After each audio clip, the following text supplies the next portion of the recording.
him going down under the water. Sometimes I wish he would stay down.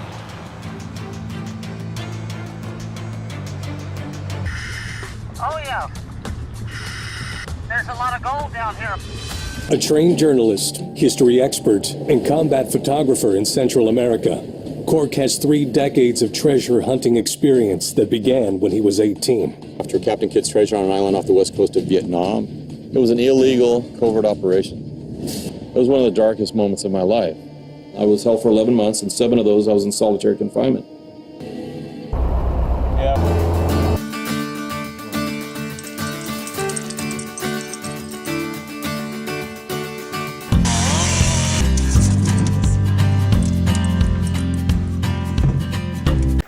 Welcome back to the show. Here's part 2 with my buddy Vern Adkison of Bering Sea Gold.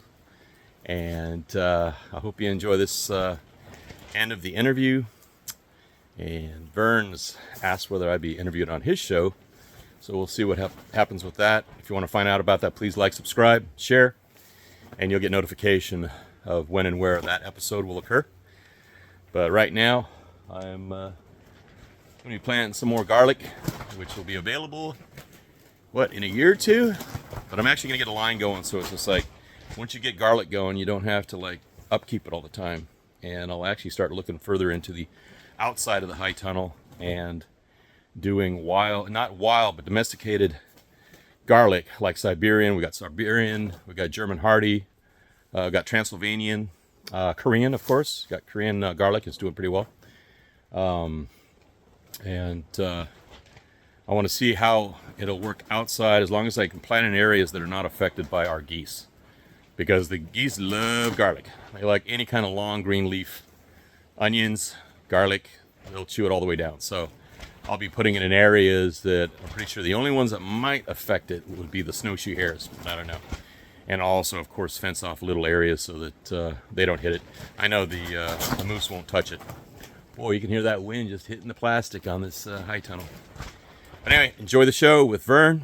And if you're watching this, again, as I had said previously in the previous episode, I'm pushing any viewers that are still on the Treasure Quest Snake Island, the real story, asking you to move over to the channel that I'm actually dedicating all content to, which is the contemporary news, updates, observations, commentary on what's happening in the world and how it affects you, which is the Cork Graham Show, Cork's Critical Thinking Corner. It's also podcasted on iTunes and Spotify and iPod Bean.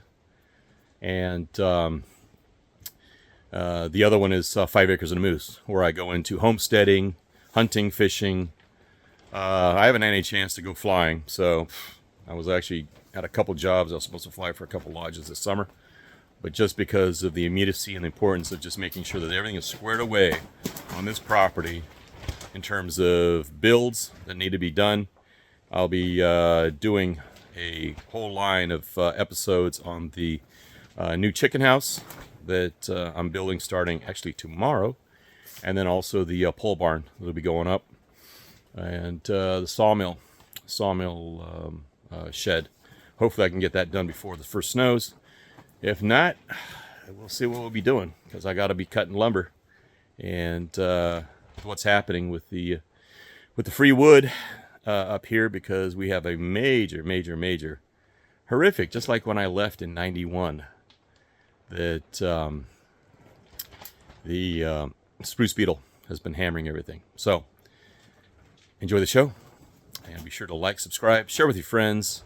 As I said before, I am being censored by Discovery Channel, because Discovery Channel does not like me talking about things that affect their income, basically their advertising scale, which I don't know what it is with everybody basically moving over to YouTube, but I know there's an agreement between YouTube and Discovery Channel, so they watch out for each other. And if you've already got censorship on a variety of other stuff that I can't even talk about, and I'm going to have to start ramping up my Rumble account, which I haven't touched in, 3-4 years. And that's where I can talk about the stuff that I would like to share with you. And things like pew-pews and how you need to get squared away with how to use your pew-pew, or I like to call it ling-a-ding-dings. I'll start calling them ling-a-ding. You got long ling-a-ding-dings and you got short ling-a-ding-dings. I might bring out my 338-06 ling-a-ding-ding or my 45 ACP ling-a-ding-ding and show you how to use it from combat experience. So, enjoy this part 2 with Vern, and I will talk with you at the end of the show. Again, like, subscribe, share. It helps us a lot. Thank you much. Enjoy the show. And we were gonna just cut a big chunk out of their ass. Yeah. And then one guy jumped ship and signed the contract. I was the first one they offered a contract to. Yeah. And I was kind of the lead dog on getting this coalition together. And then once that one guy cracked, all the rest of them cracked. And I was left out there flapping in the breeze. And then finally, they... how long was it? Was it a 1-year contract or was it... I think it was 3. Whoa. And then they came back, finally, after they actually started shooting, and they said, okay, Vern. And so I signed, and I got exactly what they had offered me in the beginning. But it wasn't bad. It wasn't bad. You know, I think that wasn't next year. I think that was year 3. Okay. I can't remember now. It might have been I think maybe it was the next year, because that first year was like a little kiddie run at 20K, and then we were signing contracts like next year, and we put it all together. But we could have really, if we had held the line, we'd have been doing all right. But one guy cracks, and that's how it happens. You know, someone's just not thinking ahead. And I'm not gonna even, people that watch the show, you can take a guess on who that guy was that cracked. So it wasn't me. Yeah. But anyway, so that's how I got started with the show. Now, what about people now? Because it's like, I was looking at flying for Bering Air because they were looking for pilots. But I told them, hey, you know, I consider myself an Alaskan, but I have my own land. I live in Alaska, and I'm not going to live in Nome. And they're pushing me, and I found out later it's because they're trying to get more people to move into Nome because they're losing people. So what's your observation right now? Are there still people running to Nome, especially with the way the currency is just? I mean, we're no longer the reserve currency of the world, and the effect is going to be it's already mind-blowing enough for those of us who are paying attention. But for those who are not paying attention, they're going to feel the full effect. They think that the cost of bread and the cost of milk and all that kind of stuff is going up now. They have no idea what it's going to be like within the next year. Well, I don't know about Bering Air, but there's no welcome mat out in Nome for new people. Yeah. You can go there, and if you got skills, mechanic, welder, you can find employment. Okay. But as far as anybody out there waving the flag and saying, hey, come on to Nome, that's not happening. Yeah. There are... but are people leaving? I mean, are they not finding the gold they thought they were going to find, and so they're leaving, or they're being replaced by an equal amount of population that's... Well, because I'm hearing that the town is shrinking. After the first year of the show, the following year, I think it was 2012, it was like a gold rush. Exactly. Literally thousands of people in all these little rigs out there. People out there thought they were going to cut a fat hog in the ass and jump out there and make some easy gold. That didn't happen. And they're gone.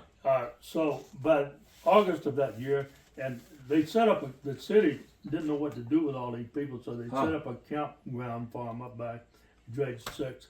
They left that place in such a mess. Yeah. When they left, a lot of them just left their tents, everything, trash all over the damn place. And turning a lot of the locals against them as a consequence. Yeah. Steve Adell had a camp up there. He thought he was going to have a commune, a communal cooking area and all this, and that turned to shit in a hurry. Try to make a commune out of a bunch of hard-headed miners, or anybody else for that matter. Yeah. I mean, even a roommate situation, most likely, it's only going to last a few months. Yeah. Where people are people going nuts at the place. We're not even talking about the bugs and just conditions. Well, it was a pretty nice campground, but by August, you could have fired a cannon through that campground and not hit anybody. They all just left. A lot of them just. And that was all the way back in 2012. Yeah. Wow. And so we did out. a lot of them real quick. They found out it was not that Yeah. easy getting Yeah. the gold out the bottom of that Yeah. ocean. Yeah. And so, since then, the number of small miners having those little makeshift rigs that jump out there and do it on their own Yeah. has been shrinking and shrinking and shrinking. And there are very damn few of them left now. Huh. And the city's done a lot to speed up that process by making it illegal to camp on the beach down on West Beach. People used to go down there and Yeah. set up little shanties. A lot of them built what we call pallet Pallet palaces. homes. Yeah. Yeah. Pallet Palaces. 4x4 Yeah. palaces, and you could throw one of those up in a day and you have yourself a habitat for humanity, or throw yourself up some kind of tent. Yeah. A lot of people were doing that, and that was one of the things I found attractive about that city, that town when I first got there, driving down West Beach and seeing all these little shanties and these guys out there shoveling the beach sand and going out in the water with their little beach launcher dredges. I thought that was great. That was how we do it in America. You get out there, get out from in front of the friggin' television and get out there and get yourself some gold. And I thought that was great. But the show showed that scene, and a lot of the locals felt embarrassed by it. To me, I thought it was great. And people out there in the world, in the viewing audience, it intrigued the hell out of them.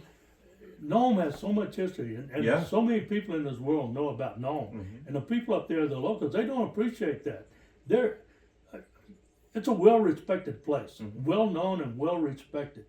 And one of the reasons it's respected is because of, the hard scrabble environment that exists up there, and the fact that the people up there, they put up with that crap. They survive. They're survivors. And then those miners that came up there, they're doing it on their own. Nobody's giving them a fucking thing. They just buy the bare minimum amount of equipment, get out there, shake, rattle, and roll, and put some goddamn gold in the sluice box. That to me is very admirable. So they went in at one point with dozers and excavators and cleaned all that out. Said it was because they were on a floodplain or some off the wall bullshit. So got rid of all them. And then one thing or another, the fleet of dredgers has been shrinking year by year by year. And now more and more big operators are coming in. But most of these big operators have never been there, and they don't know their ass from a hole in it. It's one outfit just rolled in this year with a rig. I know it costs between 3 and 4 at a minimum, million I'm talking about, and did not have the goddamn foggiest notion of what was actually happening out there. They brought all that huge, beautiful damn mud boat, we call them supply boat type rig from the Gulf of Mexico, beautiful boat with all this really high dollar equipment on it, and with a bottom crawler, but the bottom crawler was 8-inch. It's like you can't do it with an 8-inch. I could put my diver down there with an 8-inch suction hose and do better than that damn bottom crawler, because the diver can see the gold and follow it. That damn crawler cannot. You're only going to put so much material through that friggin' 8-inch hose. I learned that a long time ago when I brought that little 4-inch up there. The guy was telling me that on the company, it'll do 120 yards an hour. My ass. You put it on the bottom and Nome, it'll do maybe a little bit better than a diver. Maybe 10 yards, maybe 12 yards an hour through that 4-inch. That's if it doesn't get plugged. So anyway, this $1 million operation that came up from the Gulf of Mexico, it will not work. If they don't do something, if they came in with like an 18-inch bottom crawler, it would work. But all their gear is scaled to accommodate this 8-inch robot that they put on the bottom, this bottom crawler. And so it's got a camera and all kind of stuff. I see a lot of these guys come in with this really high dollar equipment, not using any local expertise. They're sitting there and dreaming about all this shit like we all do, and come up with some kind of scheme, and they put it together and come up there and they find out it does not work. So believe me, I've been down that trail a few times myself. There's a lot of shit that does not work. And but ultimately, the person that invents the best machine is going to win. And I still think bottom crawlers is the way to go. In the meantime, until I can afford a proper one, which they're expensive to do it right. How much they cost? Well, you got to build it. You can't just. No, there's none that are off the shelf that'll work that I know of. Now, who was the guy that pioneered that? He's down in Arizona. Was it Craig or Chris or what's his name? Well, I'd rather not mention his name. He doesn't like to. Oh, okay. But there's one guy up there that has been very successful. Real nice guy. He's got a bottom crawler. Yeah. We've been improving it every year for many, many years. Every year he makes improvements on it. And you notice he's always got a smile on his face. Yeah. You know. And he doesn't spend winters there. He's got a very pleasant personality. But he's out there under the water, Yeah. out of sight. Yeah. Nobody minds him. And that's most of the guys that are doing successful. You don't hear about them. They're just gone. And then, you know, they've offered him to be on the show. He doesn't want to be on the freaking show. Why? Yeah, why? he'd lose money. And then we all knew from the beginning if they put it on the show, pretty soon the regulators are going to come because the regulators cannot resist. Yeah. Here's something that we can regulate and we can squeeze these guys and make money out of them. Yeah. And so they've been squeezing the little guys, getting rid of their asses. The big operators come in, big fish eat the little fish, and eventually they'll have a few big operators that are doing the whole same, the whole damn thing, and then the government can get their clutches into those people and create a partnership. Yeah. Now, what's the story about that American company? But the revenue stream goes to a big part of the revenue stream goes to the government. Yeah. Just like when they took over marijuana and made it legal. Yeah. Better off when it was illegal. Yeah. The guys who were in there doing the business, they got to keep the profit in their pocket. Now the government puts so many goddamn controls on it. Mm-hmm. You're actually just working for the government if you're in the marijuana business. That's how that works. Yeah. That's how it works. So the same thing with mining and any other industry that you can think of, just about. Fishing industry, they squeeze out the little guys so that they got just a few people that they can control and squeeze money out of. Now, you were talking about the people who were independents and they were out on the West Beach. What happened when it's funny, it's called the American Company, right? Or the American Gold Company, but it's actually a Russian company, and they bought all that area, or they own all that area those to the west? Guys are gone. They're gone too? They That's funny. Because they were like coming in and wiping people out and pushing them off the beach. No, not really. They didn't fuck with anybody much. Alaska Gold, I think it was called. Alaska Gold? Huh, okay. And then, they had a bunch of Russian oligarchs over there. Yeah. But they didn't really mess with anybody much. Huh. And they're gone now too. Yeah, they folded. They sold it to some other people, and some other people own it now, and they're still trying to get some gold out. But there's a lot of gold there, but it's covered with like 80, 90 feet of overburden. It's really hard to get down that deep. But once you get down that deep, down to bedrock, the gold is heavy. But goddamn it, just costs so much. That's a lot of freaking. You got to do a lot of blasting. It's crazy.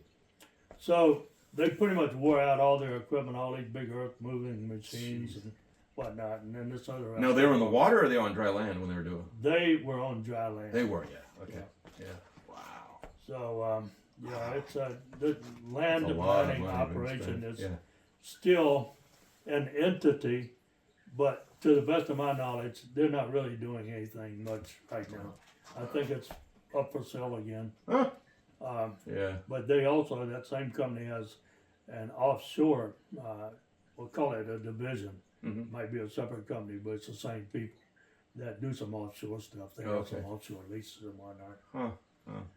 So I kind of ran out of steam. I forgot what we were talking about now. No, we're just talking about how Nome has changed. And now here's the thing. Here's the thing. They don't want new people there because there's no housing. You cannot find a place to live up there. Yeah. It's so damn expensive to find a place to live. If you or to put something there. Find one. Yeah. And now you can't camp out on the beach. Yeah. Very hard to even find a place to throw down a tent. Wow. And so the locals, they don't like new people coming in there because it just drives up the prices on everything. Yeah. And it's so expensive. Gasoline and diesel. Last time I checked, I was just up there a month ago. 2 weeks ago, I think I left out there. And diesel was like 7 something, and gasoline was. And somebody told me last night on the phone that it was like $8. I think he said it'll be $10. Before too long. Oh yeah. And I think going back for years, I saw either Obama or shit for brains. What's that clown's name? Biden.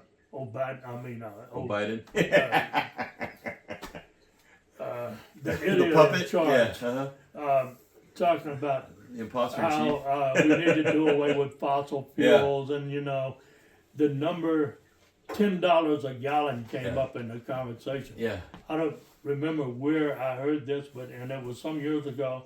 But I think that's their target price. Yeah. That's what they want. Yeah. Get it up to $10. I'll squeeze people over Yeah. to electric, even though it's not a viable technology because the infrastructure, the grid won't support all those electric vehicles. It's just another bullshit scheme that. Well, they use generators. They use gas-powered generators in order to charge these things up. Yeah. And the amount of energy it takes, they were talking, was it, somebody had made a comment, that they're using like 12 watts or something like that in relation to what a house normally uses, which is 1.8. And that was just a for one charge on these vehicles. Yeah, And they're selling it to people, and people think they're helping anything. If you had a cul-de-sac, one block long with a cul-de-sac, and all those people went with electric cars, it would blow the circuits. You could not do it. You could maybe support one house with an electric car or two house, whatever. That shit ain't gonna work. Bottom line, if I had an electric car, I'd have a generator in the trunk. Yeah, because that's what you need. Yeah. And you're running gas. And then guess what? Up here, you got winter time. How you gonna heat that son of a bitch? Yeah. People You don't gotta think turn about on that. the electric And we're not even heater. talking about Alaska. We're talking about New Jersey, Pennsylvania, East Coast, Montana, places where you can die in your car if you got to sit there. You turn on your electric heater and see how long that battery lasts. It's crazy, man. But see, It's that's the craziness ridiculous. that's happening in this country right now, and people don't ask questions. They don't ask questions critically about, like, if you do this, what will be the repercussions of what I do now? And they don't ask that because they automatically think, oh, it's going to be okay. You know what? It might not be okay. And what are you going to do if it's not okay? Well, you know what? I would like to have an electric vehicle Yeah. because if the price of petroleum products I can make my own electricity with wind-powered generators and solar panels and all that sort of thing. If I had to, I could make my own electricity at my house. I would be off the grid to do it, but there is a way. If I had an electric vehicle and the foo-foo hit the fan and I had to go someplace, it might take me a few days to charge that son of a bitch up, but I could jump in my EV and go where I need to go with a little pre-planning. I like the idea of having maybe a hybrid because, I'm convinced that at some point the infrastructure is going to collapse. And Well, it's as far as collapsing. It's collapsing right now. And like the global marketplace, it will never be what it was before COVID. All that's breaking down. Yeah. And you talked about U.S. dollar not being reserve. I think it's still the reserve. I beg to differ with you on that. It is still the reserve currency, but it's under attack and it's crumbling around the edges. The BRIC nations are already accepting other forms of payment for their products, mainly oil and whatnot, other than the U.S. dollar. And the fact that the U.S. dollar was, once we lost the gold backing, Nixon pulled the gold backing from the U.S. dollar, which was only in name only back when he did it. And it was only supposed to be for what, 1-2 years at the most. And then we just kept on going with that because that enabled the government to keep on spending and making itself bigger and bigger and bigger and flipping the pyramid. The pyramid was, the bottom of the pyramid was small businesses, private ownership, people making money and wealth. And then by the late 60s, early 70s, they flipped it over, and now you have big government on top, and it's being supported by a small point of small business, and even the corporations are never going to be able to support that kind of weight. Well, But that's why they're tied together now, is the government and the theory corporations. going back towards the end of World War II, Bretton Woods, was that the U.S., since we were the main power of the Allies during World War II, and we had the strongest currency and strongest economy, all trade, worldwide trade, so international commerce would be denominated in U.S. dollars because, well, it's easier to handle than gold and whatnot. So then, but it would be backed in gold. Yeah. And people were theoretically able to take that U.S. currency, which was fiat currency issued by the Federal Reserve. Yeah. Not even real fucking money. Yeah. Federal Reserve notes, not dollars. According to the Constitution, our money's supposed to be gold, silver. And that's it. But anyway, then you're supposed to theoretically be able to cash those dollars in for gold. Yeah. Well, when Nixon pulled us off that standard, Yeah. because what was happening, these foreign countries, they saw what we were doing with our dollars. We were inflating their dollars. They had bought our products, our bonds, our products with money that was worth a certain amount, and they had absorbed some of our debt, denominated at dollars at that particular time. Then a couple of years later, those dollars weren't worth as much because of inflation. So they said, well, shit, we better take our dollars and go repatriate our gold. Yeah. Well, they started doing that, and then right away they realized our guys, Nixon and his cohorts, and the various bankers involved in this goddamn money wheel they had going, decided, well, they realized we don't have enough gold to cover this. This Ponzi scheme is coming down, so we will not do that anymore. You cannot take your dollars and get your gold back. Yeah, France was we'll coming give here you more to get all the gold. gold. I mean, we'll give you more dollars, Yeah. but you can't get your gold back. Yeah. So, De Gaulle was the one that called us on it, and because he saw we were spending all this money in Vietnam and wasting it, and it was just like, yeah, we want our gold now. I mean, that And sent the particular ships. thing, it's caused a lot of wars down through history. Yeah. People, nations reneging on their debt and canceling their war debts, and that's one of the reasons that. Well, look at what's happening. I mean, because you've lived long enough on this planet to see history, and that's one of the reasons I always listen to what you're talking about. You know, and what were you doing in the Army? Were you in the 82nd, or who were you with? Yeah, I went in '63 in June 17, '63. I turned 17 on June the 4th. So 2 weeks after I turned. And then you were in Dominican Republic. I mean. Yeah. Yeah. 2 weeks after I turned 17, I joined the Army, and then, but I was on the airborne track. I took airborne basic. Okay. Not the 101st, 82nd, or which one? I ended up in the 82nd. So I went through the whole damn drill and got my wings down at Fort Benning, and they sent me to the 80 Deuce up at Fort Bragg, North Carolina. And your MOS was what, infantry, or is it? No, I wanted infantry. I tried my damnedest to get transferred to infantry. I put in what was known as a 1049 numerous times, but they wouldn't let me out of this aviation battalion I was in. It was an aviation. Oh, wow. We had So at that time it was the new choppers about then. 120 aircraft in that aviation battalion. What were they? UH-1Bs. They just come out, the Bs. And then the H model, H-13 H models. And then later we went to the UH-1Ds. Yep. And then S model 13s, H-13s. And then we had a few bird dogs, a few otters. And then we had this one called a caribou, which was a badass airplane. You had otters? Oh, nice. Nice. A few. Just a very I've flown few. the turbine otter. Very few fixed wing aircraft in that outfit. But that caribou, I don't know if you're familiar. Yeah, with that I'd love to fly one. side-by-side But seating, you can't find them hardly, you know. turbojet. Yeah. But we got rid of those right after I got there. I think the Air Force was having heartburn with the Army flying those bigger planes? because it was infringing upon their mission. But I remember right before I got there, one of the mechanics in my company the aircraft was in the hangar.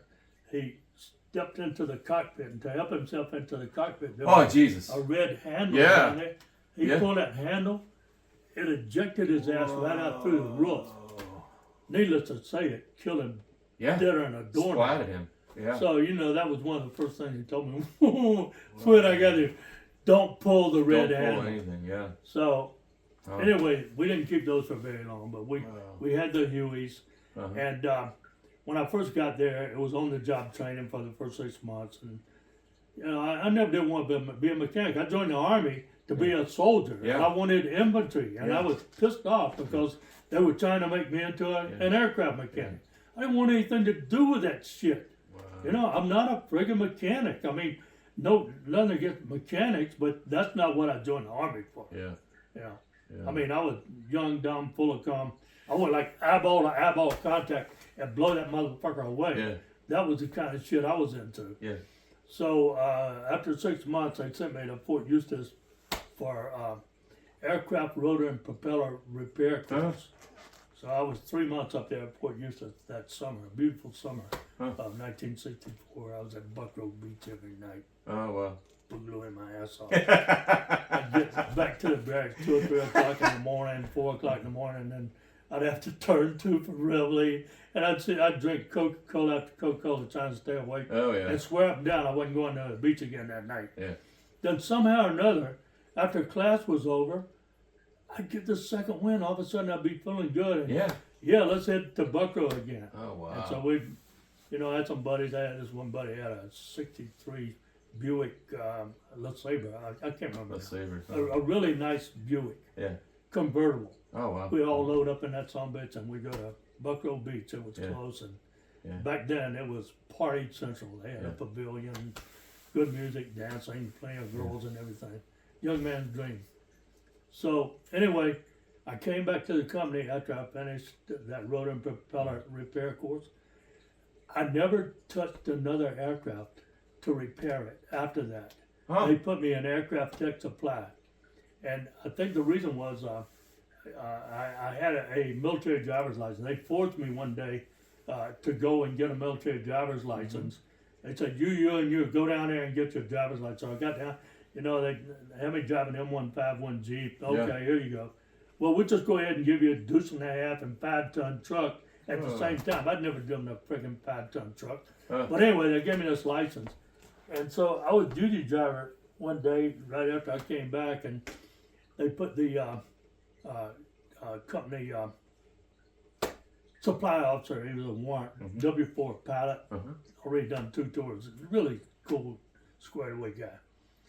And we're driving around in my M151. He was looking for some parts. He wanted a carpet. He wanted 8x10 green carpet for the battalion commander's office. We're driving around. And he said, well, you know where I can get one? We had been on some kind of a parts mission, and when I took him back, he asked me if I knew where I can get one. I said, yeah, maybe. I went over to the goddamn 3rd Army Post Chaplain's office and asked this damn Spec 4 orderly if he knew where there was one. I thought, these guys, they know about carpets and shit. I mean, he's a chaplain. Who else would know about stuff like that? He said, yeah, there's one under the chaplain's desk in there. And I said, well, I need it. And he said, well, what do you got? And I said, well, what do you want? And I think I traded him a couple of those camouflage poncho liners and set of aviation glasses and maybe one of those flight jackets. We all this shit in aircraft tech supply, trading material. Because if you really wanted a part or a piece or whatever you needed, piece of equipment, you send it through chain to get your part. It might be months. So you throw some of this stuff in the back of your Jeep and you go to these places like Special Forces, their aviation battalion. They had a lot of good parts. I used to trade with those guys all the time. And which group was that one? Do you remember? Or do you remember what Special Forces group that was? Well, that was Smoke Bomb Hill. That's a training center there at Cork Graham. At Bragg, yeah. So and then all the various other anybody that had aircraft might have aircraft parts. So that's how we got parts when we needed them. And then a little short aside here, the MPs used to stop you every now and then and do a spot check on your vehicle. Well, my little M151, I never even took it to the motor pool. They let me keep it there at the aircraft hangar at Tech Supply. So my damn M151, a little Jeep, by the way, I had it all customized. I had a little white pinstripe around the rim. Oh, man. It was a tricked out little fucking unit. I like that little M151. So one day, they needed a fuel control unit for a UH-1B, and I'd written up the requisition and stamped EDP, emergency demand for parts on it. And I'm blowing over by main post, and these MPs pull me over. And I said, well, look, I've got this EDP. I got to get this damn fuel control unit for General, whatever the fuck his name was, that was in command of the 82nd at the time, for his chopper. He wants to go flying today, and I got to get this part. And they said, and away I went. I said, shit, that was slick as hell, man. So every day when I would leave the aircraft hangar, I'd type myself out a requisition and stamp that. I had a clipboard. If I ever got stopped, I'd say, look, that's an EDP. Wow. I had the friggin' Army working for me, man. So I was like the company's scrounge artist. Anytime they needed anything, back to that carpet.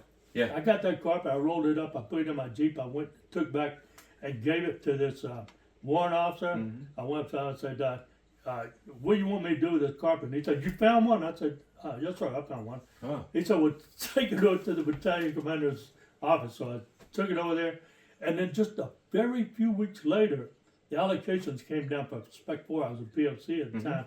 My name was on that allocation. Wow. I got Spec 4 a fucking year before any of my cohorts. There's a bunch of us got to the company at the same time. Yeah.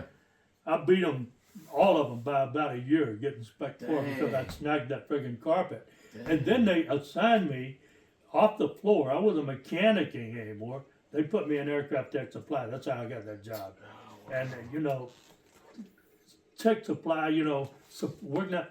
The thing about it is, I was a free man. Yeah. I was able to drive that Jeep. I could create my own missions. Yeah. You know, I could go out and snag parts. They always needed parts for this or that, whatever. Yeah. And sometimes they need to get rid of parts. Yeah. Like IG inspection. We go through this, do this inventory. We got a big stack of parts that no paperwork on, the obsolete shit that's for helicopters. We went from the H to the D models to the H models. All those parts are obsolete. We're going to turn those some bitches in. You know how much paperwork is involved in turning in parts? Yeah. But come the IG inspection, if they find obsolete parts Yeah. on your shelves, that's a bad gig. Wow. So they told me, Vernon, Yeah. or Adkison, they call me by my last name. Yeah. We need to make these parts disappear. Yeah. So I got a couple of the grunts. We load up a deuce and a half, took them out in the woods, dug a hole and buried those friggin' parts, which came in handy later. Because later on I got busted for speeding in a deuce and a half. And they took me all the way down from E4, and my allocation had already been cut for E5, although no, it didn't get down to me. I was still wearing Spec 4 stripes, or not stripes, but the insignia, that stupid little fucking, I hate Eagle that and goddamn, the- yeah, that's stupid Spec 4 shit. Yeah. But anyway, they took me from E4 down to E1, and I was getting short. Yeah. If I'd have gotten out as an E1, that would have been a general discharge. Ugh. So I fought them.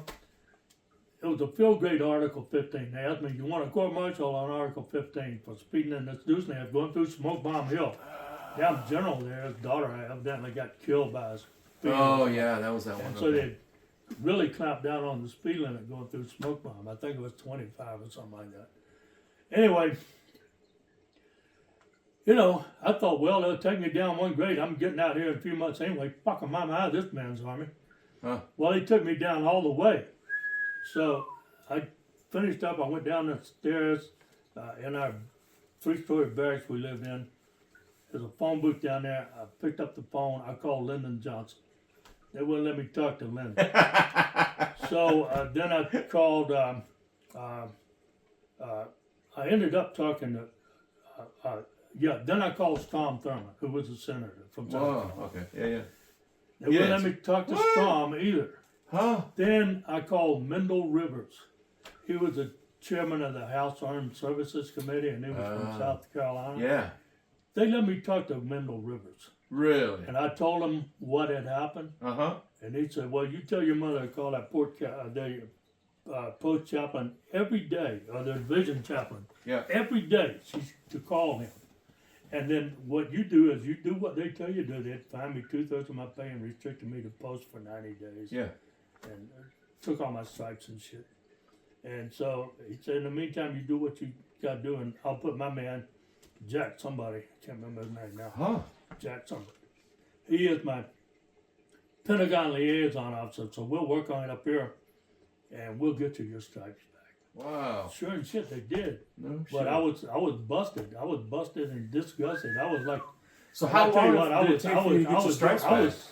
I was so some kind of pissed off about Yeah. that. I wrote an appeal. You know, I've been here in this man's army and getting ready. You guys are going to send me out under a general discharge and blah blah blah.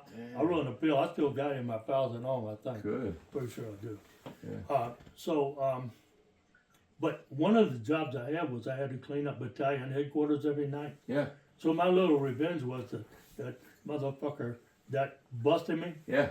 The captain's name was the company commander was DeWeese. He was the one that actually zapped my ass. But the colonel that was in charge of our battalion there, he had this prop glass cup on his desk, you know, all the insignias, the jumpers, all this shit. And that's what he'd drink his coffee out of in the morning. So when I was cleaning up, I'd always take his cup in there and I would piss in it. And then I would rub my dick around with it. And then I'd pour it out and I'd put it up there on the desk. And that's and there were a few other. Is he still alive? He's got to be dead by now. He got killed in Vietnam. What's that? He was probably liking that. Fucking asshole. But I got my shit back. I got E4 back. I didn't get E5. Oh man. But by then I decided I was getting out. But up until then. But you were on the way to become an officer, right? I was on track to be a lifer. Yeah. That's what I intended to do. I wanted to get out of that aviation battalion, back in the industry. I put in an application to OCA. Back in the infantry. Yeah. Industry. I'd gotten it approved all the way up through 3rd Army, and it had gone to Department of Defense, and they sent it back to me because I'd signed Vernon D. Adkison instead of Vernon Douglas Adkison. So I had to do all that shit over again. Oh, yeah. But then when they gave me my re-up talk, re-up and buy a brand new Ford, take a Bertha 6, you get enough money to buy it. And Vietnam was cooking up by this time, yeah, right? It was starting to crank up by then. And I wanted to go to Nam. Yeah. I'd been down to the Dominican Republic. That's a little bit of a different story. Well, let me segue back to that. I was down to Dom Rep, and we went down there in 62. And I think we went in March, and I came back in June. Because after 3 months, because of some things that happened down there, I decided I wanted to go to Vietnam. Yeah. I talked a couple of my buddies into doing the same thing. He sent us back to Fort Bragg to clear post prior to shipping out. And so during that time, I took a 30-day leave prior to clearing post. And I was going to have to extend because by that time I did not have a full, I think the tour of duty was either 12 or 13 months over there. I was into that already. I mean, my termination day, I was June. That was when I was getting out of the Army. This was already past June, so I didn't have a full 12 or 13 months. I only had like 11 or 12 months. So I was going to have to extend my tour of duty by a year so that I could go to Nam, and I was going to do that. But prior to that, I took a 30-day leave, and my old man had gotten me a new Volkswagen. It was anyway. I was headed to Virginia Beach on leave. I'd been down at my folks' house in Columbia, South Carolina, and I was traveling up to Virginia Beach, and I stopped by Fort Bragg to pick up a couple of my buddies. One of whom was going to Nam with me. I talked 2 other guys into doing the same thing. Melvin Dickerson was his name, and the other guy was Michael Thomas, I think. And they did go to Vietnam. They went. Yeah. But we're blowing up the highway, got up there close to Rocky Mount, North Carolina. Yeah. Getting late. I remember Melvin said, "Vernon, you look like you're sleeping. Why don't you let me drive for a while?" I said, "Sure, Melvin. Why don't you drive for a while? I'm sleeping over there in the passenger seat, and this other guy, his name was I'll think of his name here in a minute. So Wilma McClellan. Huh? I mean, the only guy I ever met named Wilma. Wilma? The guy's name? Wilma. Yeah. Whoa. But, a boy named Sue, he was a tough motherfucker. I guess That strengthened him. But he was a cool good dude. Yeah. So we're blowing down the highway and I'm sleeping. Next thing you know, I woke up and there were all these lights and goddamn flashing lights and all this. It's in the wee hours of the morning. And I'm laying there on the grass and I'm all busted up. I got a broken leg, my knees all jacked out of shape, broke my arm way up here, and multiple contusions, abrasions. Thank God it was a Volkswagen. Jesus. Because they're designed so if you hit the glass with your head, it'll pop out. Yeah. And there's a big cushion up front. There's no engine up there. Yeah. So we hit a telephone pole and wrapped that damn bumper all the way around. And your buddy was driving. Yeah, he was driving. He went to sleep. So I'm laying there on the grass and I'm hurting like a son of a bitch. And Wilma, he had an hairline fracture in his pelvic bone, and he's walking around saying, "Oh, motherfucker, goddamn, he was just pissing and moaning and making a big show out of it. And you got all these cops and ambulance attendants and damn everybody and his brother out there, 3 or 4 o'clock in the morning, in this lady's front yard. And she's out there in her house coat. And she said, "Young man, you ought to be ashamed of yourself talking like that." And Wilma said, "Oh, fuck you, you old bitch." Jesus. And he was just as broken up as you were. And for some reason, I thought that was the funniest thing I ever heard in my life. I started laughing. I couldn't quit laughing.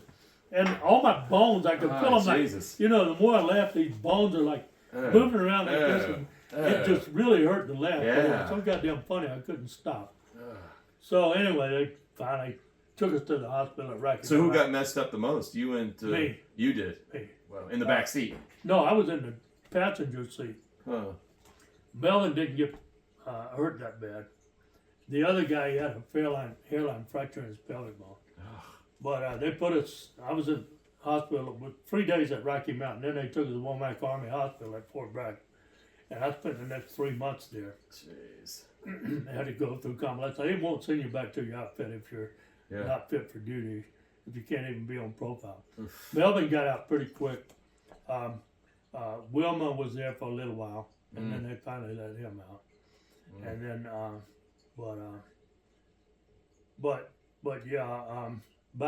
by the time I got out of the hospital, I was getting pretty short. I was, I only had like 6 or 8 months, something like that, left to do in the Army. Yeah.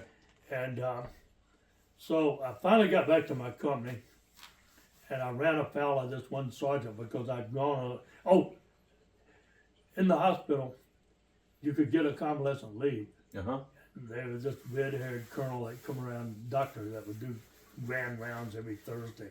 And I had this buddy. I had 2, Killer Kundinger and the Greek. And we decided that we wanted to go down to Puerto Rico. I'd been down there on R&R one time already. Yeah. When I was in the Dom Rep, they sent me over for 3 days R&R and Puerto Rico. And I had the time of my life. I love that place. Yeah. So we decided we're going to ask the colonel for a convalescent leave. So grand rounds, come out time, I go in the room and I ask him, ask me, "How you doing?" I said, "I'm doing good, pretty good, pretty good." And I said, "Well, how about a convalescent leave?" And he said, "Well, I'll tell you what, give me 3 push-ups." So I dropped down and essentially did 1-arm push-ups because this arm was fucked up. Yeah. And I cranked him out. He said, "Yeah, okay, good to go." Jeez. And then right behind me was Kundinger. He busted up. He'd been in an accident almost the same as mine, except he was in a little Triumph Spitfire thing. Jeez. His face went through the windshield and they just cut the fuck out of him. It busted up his knee about the same place as me. And he'd been in and out of the hospital for a year or 2. Yeah. And so he goes in behind me and the colonel says, "Okay, you want to go on convalescent leave? Give me 3 deep knee bends." So he knocked out 1, and he knocked out 2, and he's going for the 3rd one, and I heard this crack, and he hit the deck, he blowing around in agony. We broke that fucking knee, so he didn't get to go, but I did. And I got, at that time I think I got, I can't remember, I think I might have got 2 weeks down there. Dang. But I stayed at the San Geronimo Hilton, and I was hanging out at the 7A room, and there was a gambling casino there. And I met this girl named, I can't remember her name right now, something Azul. Her dad was some kind of diplomat from friggin' Iraq. Really? She called up my room looking for somebody. Well, that person wasn't there, but I chatted her up and met her down at the 7A room. I ended up hanging out with that gorgeous chick from Iraq. Wow. Hanging out by the pool and and here I was, an E4 in the Army. I was high rolling at the San Geronimo Hilton. I don't know if that hotel is still there or not, but I got fond memories of that place. So anyway, I forgot where I kind of got segued off of this thing, tell you about that. So you got out of the Army then, like just a few months later? And then, I made up my mind I was going to get out. But, I mean, they called me in for my re-up talk, and they said, well, if you take a verse 6, we will expunge your record. We'll take that goddamn Article 15 off your record. Your OCS application has been approved. We'll continue with that. You can go to OCS, or you can go to Vietnam, because I had 1049 in Vietnam also, and I couldn't make up my mind which way I wanted to go. Oh, shoot. And then, so you could have gone straight into OCS right there. And then we will give this re-enlistment bonus. And a lot of guys were taking that re-up points and buying new cars. One guy bought a goddamn Chevelle 396 with a hearse 4 on the floor. Another guy bought a goddamn Oldsmobile 442, I think it was. And guys are buying really hot cars, because that's what young guys in the paratroopers like. They like hot cars. Exactly. Girls like hot cars. Yeah. So, but then, by then, I turned against the Army with getting busted. Yeah. And then, even when I was in the E1, for some reason, they didn't kick me out of my room. I don't know why they didn't kick me out of my room. I couldn't figure that one out. But I was sharing a room with this guy named Halson. And they came and told us that we had to put these signs on our walls, all the walls, with an arrow pointing towards the door. Only 4 walls. One of them got a door. And I'm sitting there in my bunk, and I'm looking at this arrow pointing, to the emergency exit. I'm saying, if this man's Army doesn't think that I got enough sense to find that fucking door in an emergency, I don't want anything to do with you. I'm getting the hell out of here. That was the final straw. That sign pointing in my little room, pointing towards the door and telling me that's the way to go to get out of here. Fuck you. If you don't have any more respect for my brains than that, I don't need to be here. So, anyway, I told that, by then I had a really bad attitude. I told that re-up sergeant, here's what I can do with that $6,000 or whatever it was they were going to give me. I said, I can catch the Vomit Comet in the Fayetteville every night for the next 6 years. Have myself 3 beers and then hitchhike back to post. That's what that money will buy me. The Vomit Comet was a bus that went to Fayetteville. They call it the Vomit Comet because coming back, lugouts would puke on the floor, and it would, going up the hill, it would roll towards the back. It would roll towards the front. I was on that thing one day, and sitting there, and a couple of guys up here, and the guy on the inside, he had to puke. Well, he thought the window was down. It wasn't. It splattered all over. The guy sitting next to him just proceeded to beat the shit out of him, and a couple other guys out there just pounded that guy right into the floor, beat the flannel shit out of it, including the vomit. But anyway, I said, no, I'm getting out. I'm done with this man's Army. So I just rode it on out for a few more months. And so how'd you find out about the Merchant Marine? Well, I was hitchhiking over to San Francisco because the hippies were all the rage. The long hair and all these good-looking hippie chicks. They were anti-war. And by then, I turned against the war. I mean, I was pretty much a warmonger in my early days. I thought we're doing the right thing out there, defending the country and democracy and all this shit. But a lot of my friends were over there already because we're in the aviation battalion. Our guys were getting sent over to the 1st Air Cavalry because it was all helicopters. And they came and actively recruited us to go to flight school. Not only one guy ever decided that they wanted to go to helicopter school because we were already getting the word that they're getting shot down like sitting duck. Boom. As soon as they came up with those sounds, heat-seeking sounds, man, you didn't want to be flying around that fucking helicopter. The next thing you know, you got a missile flying right up your exhaust pipe. So they were getting shot down. It was crazy. And they had tested the air mobile concept there on Operation Swift Strike 1, 2, and 3, I think it was. I got in on a couple of those big, huge field problems against the 11th Air Assault Division out of Fort Benning, I believe it was. And it was an experimental thing to test out the air mobile concept. It didn't work. We beat them. We beat the crap out of them because we could see where the troop concentrations were. Easy to knock them out of the sky. Our guys, one of the Booney Rat outfits, the 503rd, whoever, one of them, 317, whichever, one of the outfits, they loaded up in Jeeps and drove through their lines and captured 13 stars, commander of the overall Yeah. division, his assistant, their During the war division games. commander Yeah. during the field problem, Yeah. and drove them right through the lines, and just we destroyed the air mobile concept. Huh. But they decided, well, we're going to take you to Vietnam anyway because we're going to make money with this shit. Exactly. These helicopters, we can sell these helicopters, and Jeez. we're going to make money with this. That tells So- you about war.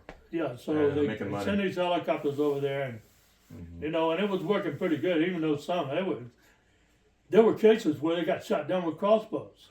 You know, and you hit one of those rotor blades with any kind of gunfire, it's like Yeah. it's shaking itself apart. So they changed the 11th Air Assault Division. They changed it, and it became the 1st Air Cavalry Division. They were set up in An Khe in Vietnam. Oh yeah. And so, anyway, by the time I was getting short, my buddies, including those two guys I Yeah. talked into going, Melvin Dickerson and Michael Richards. Anyway, those two guys were writing me letters about how fucked up things were. Wow. Like, if you're on motor pool guard and somebody shoots at you, you can't shoot back. You Yeah. got to call battalion Lieutenant headquarters and Johnson. have permission Yeah. to fire back. They only give you one bullet for your rifle. What kind of damn war is that? That ain't any kind of war that I'm gonna fight. Yeah. You know, you want to go in there and let's do this thing right. Yeah. You know, wipe their silly asses out and, well, silly, whatever. Wipe their asses out and get on about your business. I'm all in. But I'm not going over there and be cannon fodder for anyone. Yeah. Fuck you, it ain't gonna happen. Yeah. So by then I turned to anti-war. And so I got out, I'm heading to San Francisco hitchhiking. Stopped by down at Fort Bend to see my girlfriend. That's another story. But as I'm hitchhiking, I got over, caught a ride with this guy. We get over to Jackson, Mississippi. He's turning left to go down to New Orleans. Huh. And I'm keeping on going. It was on 90, I think. I was before Highway 10, I believe. Huh. But he said, well, why don't you just come on down to New Orleans with me, and you can check her out on the waterfront and see if you can hitchhike to San Francisco or the West Coast on the ship. Yeah. I said, shit, that sounds like a good idea. Yeah. He said, and my aunt, she's got a boarding house where you can stay. She's an old French lady. Cool. She and I became good friends for a long time. Cool. Her and her sister were elderly ladies, but really high Good class people. girls. So I went on down there with him. I stayed at his aunt's boarding house for a couple of weeks. And she treated me really good. She's a real sweetheart of an older lady. And her and her sister owned this bar called the Old Loyalty Bar on Rampart Street. Huh. That some bitch have been open non-stop since back in the 30s. They never Wow. locked the doors. Wow. People used to go there for hurricanes. Huh. They'd have hurricane parties. Oh, Back yeah. then they had like nickel beer, cold beer. You could sit there and drink this ice cold beer. Stone walls. A hurricane ain't gonna blow that son of a bitch down. People go there for a hurricane. Anytime there's a hurricane, that place was packed. So the Old Loyalty Bar, those old two old birds own that place. Really classy gals. So I couldn't find a ship. And I looked at all the. There was one street where all the foreign sailor bars were, and a lot of the barkeepers also did light duty as shipping agents. I mean, you could go in there and see bartenders or the owners about catching the ship. And since I was an American, it was really hard to do, and I didn't have any papers. But during that process, I found out about the Seafarers International Union school, Yeah. the Harry Lundenberg School of Seamanship. I went over there and asked them about, signing up with all that, and they said, yeah, you can do that. We'll sign you up. But you got to get a haircut. And I'd already, Growing up. Yeah. one of the things is you got to get a haircut before you come here. My hair wasn't that long. I just gotten out of the Army. Yeah. But that was one of the things, and I promised myself I wasn't going to ever get a haircut again. I'm done with all these haircuts. And I'm never going to run again because I was tired of jogging. Oh, yeah. Yeah. So the only time I'm going to run, somebody's after me with a freaking gun. So I said, okay, thanks very much, but no. And I ended up hitchhiking on out to San Francisco. Oh, wow. And I got there, I can't remember, 66 or 67 was the summer of love. One of those years was. But it was ripping and tearing with all the hippies and all. Yeah. And but I had not gotten hippified. I'd never done any house. I'd never smoked any dope. Yeah. Hadn't done any of that shit. So I stayed out there for a week or two, and then I ended up hitchhiking back to New Orleans, and I checked into that school. I just bit the gotcha. bullet. I'll get a haircut or whatever. So I stayed there. They kept me in that school for 45 days. And a lot of the guys, they were cycling through after 2 weeks, 18 days, whatever, because a lot of ships going to Nam. Yeah. But right after I got there, they made me what they call the night pusher. I was the guy that maintained law and order amongst all the little goddamn juvenile delinquents they had in the school. They probably had 25 or 30 of them. It was like a little slave labor force that and put them on the bus every day there at Leaf Circle over to Jackson Avenue to the Union Hall. Yeah. They cleaned the place up, polished the brass, served the food in the cafeteria to the union members, and they give you $2 a week and a carton of cigarettes. That's what they gave you. Jeez. So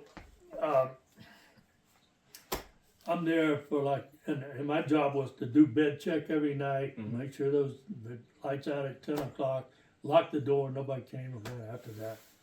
And you know, time is going by and time is going by, and all these guys are shipping out and shipping out and shipping out, and I'm not shipping out.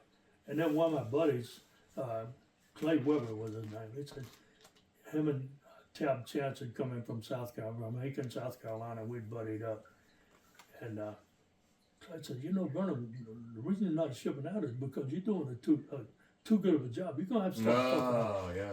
You know, they'll keep you here forever. Yeah. You know." I said, "You're right." We got 4 guys in from Houston. Right after that, they'd come there by court order. It's either go join the army or ship out or go to prison. Yeah. So they sent them in from Houston to the Siemens town. The Siemens townhouse is what they call that building, right there by Lee Circle on St. Charles Boulevard.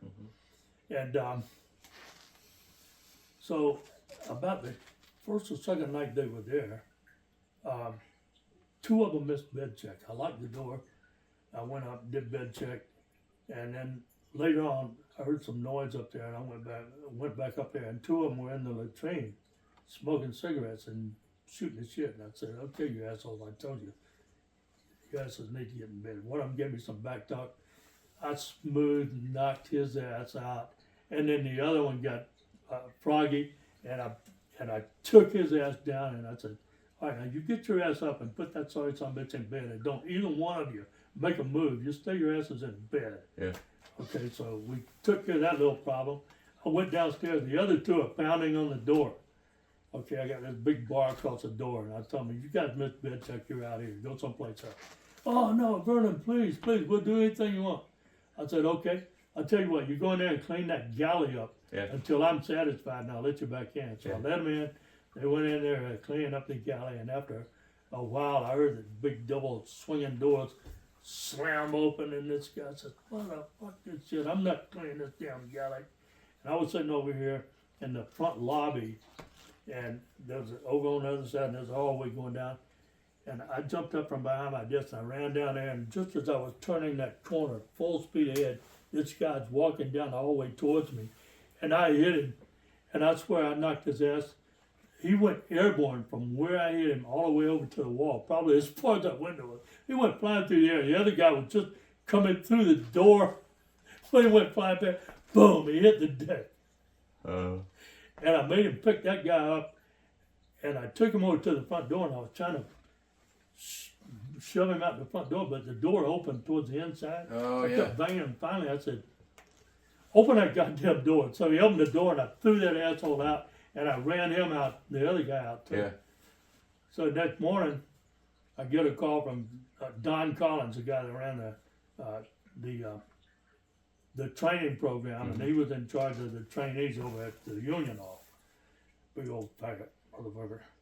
So anyway, I had to go over there, and I went up to his office, and he came over the desk, and he thumping me on the, "What do you mean beating these boys up, and you know, and blah blah blah."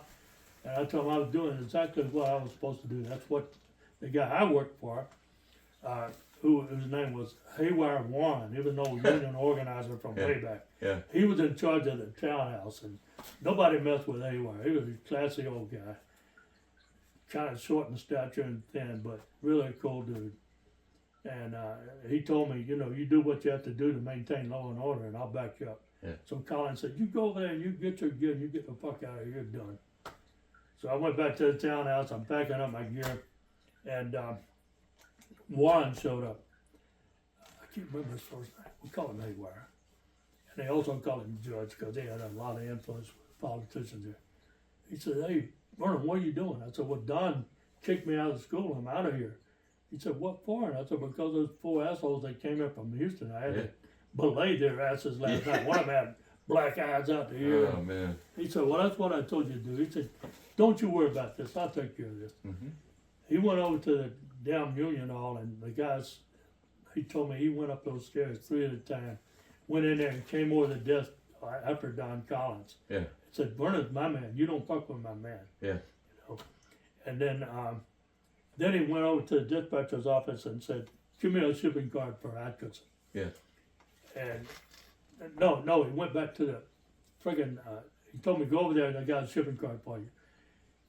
I get the card, it's for a messman on the Del Sud. And the guys are saying, no, that's a great job. You get to go ashore, you get to hang out with the female pastors. That's a great job. I said, no, I ain't going to be a goddamn messman. You get stuck in the steward's department, you never get out. I'm going to be in the deck department. Yeah. So I go back over there, I'm packing my gear. Warren shows up, what's going on now? And they said, they gave me a messman job on the Dell side. He said, give me that fucking card. Went back over to the union hall, and about a little while later, he came back and he had a shipping card as an ordinary seaman on the Wild Ranger. Oh, wow. That's your first ship? Yeah, that was my first ship. Ah! So okay, so that's where the name comes I from. was going to Vietnam. Dang. And And that's the one you went to Vietnam on? Yeah. No kidding. Wow. So I was on that ship for 4 months, and what a ship that was. It was just literal, I mean, a ship of fools like you never saw. The Wild Ranger. I mean, the original Wild Ranger. Yeah, drunk, dope addicts, criminals, you name it. Just a hodgepodge of misfits and miscreants like you wouldn't believe, from the captain on down. Never saw the captain. He stayed knocked out drunk just about all the time. So what'd you take out to Vietnam? What did you ship to Vietnam? Mostly PX goods. Oh, okay. Beer, we had one hatch that was completely full of beer. That was the one, number 3 hatch, which was right in front of the house. We figured out how to get into the hatch. Go all the way down the midship house, freighter, go all the way down into the reefer flats.